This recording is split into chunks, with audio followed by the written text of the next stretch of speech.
Baik, selamat pagi. Assalamualaikum warahmatullahi wabarakatuh ya, teman-teman dimanapun Anda berada.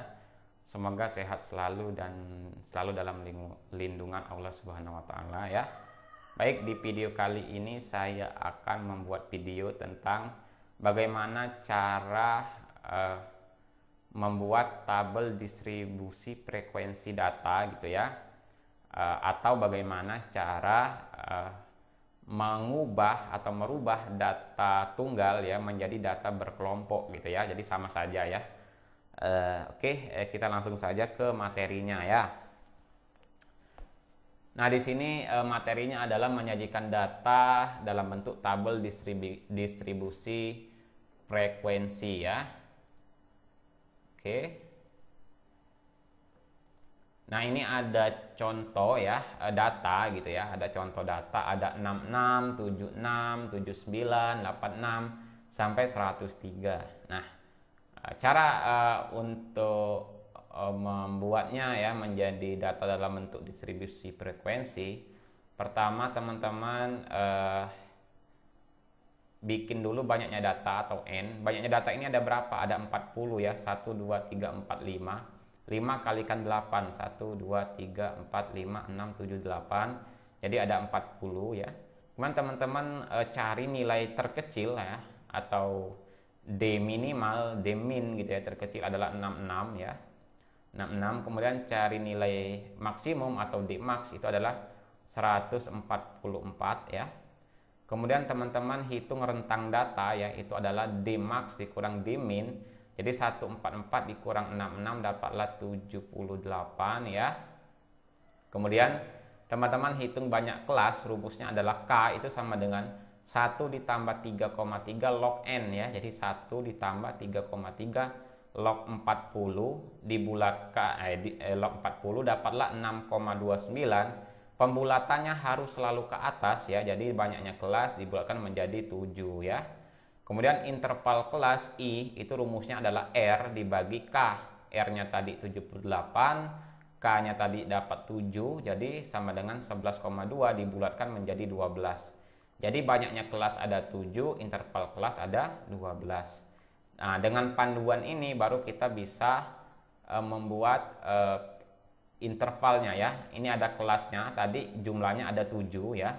Kemudian intervalnya tadi adalah 12 ya. Jadi teman-teman kurangkan ya kelas kedua dengan kelas pertama. 78 dikurang 66 dapat 12. Atau teman-teman hitung saja ya, 66 sampai 77 itu jumlahnya 12. Ngitungnya mulai dari 66. 66, 67, 68, 69, 70, 71, 72, 73, 74, 75, 76, 77. Jadi pas ya, jumlahnya ada 12. Sampai seterusnya ya, sampai di kelas yang 7 ya, 149. Nah, untuk tepi kelasnya teman-teman tinggal ya kurangkan ya. Ini kan BBK. BBK itu artinya adalah batas bawah kelas. BAK batas atas kelas. Jadi untuk tepi kelas bawah ya, atau tepi bawah itu adalah batas bawah kelas ditambah dikurang 0,5, jadinya dapatlah 65,5. Sedangkan untuk batas kelas untuk tepi kelas atas itu adalah batas kelas atasnya ditambah 0,5. 77 ditambah 0,5 jadinya 77,5 dan seterusnya. Nah, berikutnya teman-teman membuat tarus ya. Tarus itu intinya kita menghitung data tadi ya. Data 66 sampai 77 itu ada berapa? 66 1, kemudian 76 2 gitu ya. Jadi nilai 66 sampai 77 ada berapa? Kita coret gitu ya. Kita coret, oh dapat 2 gitu ya. Berarti di tarusnya dapat 2 gitu ya. Sehingga kita hitung 2 kita jadikan angka gitu ya. Jadi 2 gitu ya. 2. Begitu juga dengan yang lainnya sehingga kita dapat jumlah frekuensi absolut ya. Jumlah frekuensi absolutnya 2, 4, 7, 10, 8, 6, 3 sampai jumlah keseluruhan datanya ada 40. Kemudian kita menghitung frekuensi relatif ya. Bagaimana menghitung frekuensi relatif? Tinggal teman-teman bagi ya, frekuensinya dibagi dengan total dari datanya.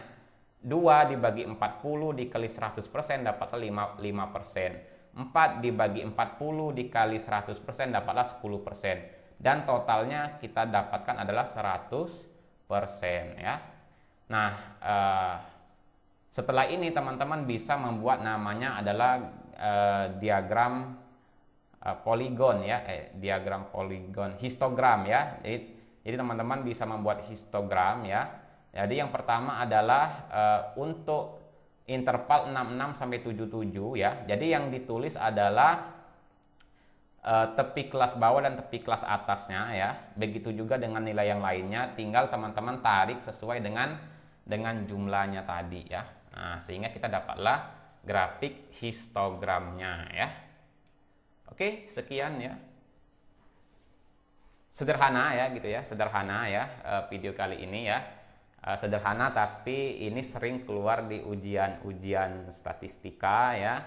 Dan juga ini kadang-kadang kalau teman-teman ingin ya membuat tampilan atau menyajikan data dalam bentuk statistik deskriptif ya, ini juga cukup penting ya untuk teman-teman pelajari. Oke, demikian dulu video kali ini, saya akhiri. Wassalamualaikum warahmatullahi wabarakatuh.